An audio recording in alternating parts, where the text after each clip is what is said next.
Hi, I'm Jon Burman of Classy Chassis and Cycles. And you know, we're just having the greatest summer ever with great weather, and the riding has just been awesome. Every week from Classy Chassis, I lead 1 or 2 rides out of here, and I'm always looking for new roads or new areas and new adventures to take. And I'm just so pleased that I've hooked up with Jason and Christine here, and they're from RidersQuest. And what they do is they put out a magazine and also maps that shows new roads. You know, and I was excited when I talked to Jason today, because as soon as he opened his map, I saw a new road that I had never even seen before, and just excited about taking it. Jason, tell me how you started this. We started, I'm going to say 6 years ago. And the way it started is I just loved motorcycling, and I would take off and spend the weekend out riding around Ontario.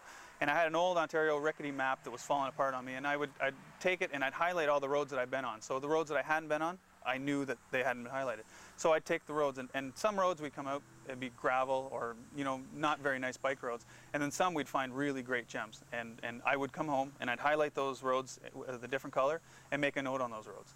So if you notice, we've broken down the highlights in 2 different categories. There's twisty, which is the yellow highlights on the maps, and there's the scenic and just your all-around great bike roads, which is the purple highlights on the maps. And that's basically how this began. That's how the maps began.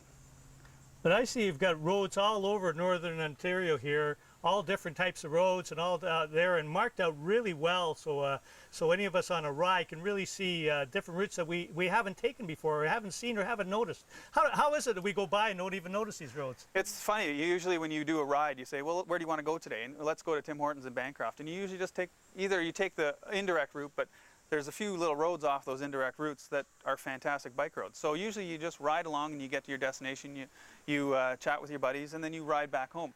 So what we have been doing is actually taking a left when people usually go straight, or taking a right, and finding those great little bike roads. So that's, you know, and we'll spend 4 or 5 days on one little section of Ontario and try to find those great little bike roads. So.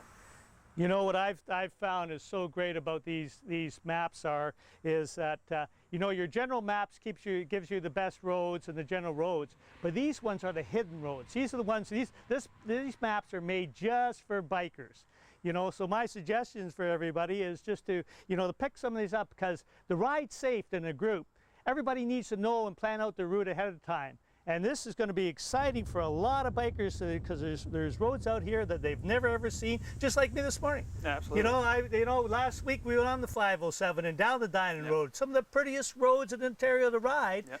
But I didn't know about that till this morning. I hope that right. is Faraday. That's right. Yep. You know, and I seen that Faraday route, and wow, was that great. How'd you find that? That was the same thing. We were going to Bancroft. We took a right instead of going straight, and basically it was one of those ones that we classify as a hidden gem. It was just phenomenal. So mine to everyone is, you know, get your map, plan it out. You know that Jason and Christine here will show you the places that you can get them from, you know, your local gas stations. And remember, you know, live your dream and ride safe. Easy Rider is brought to you by Classy Chassis and Cycles, offering the best selection of used Harley-Davidson motorcycles.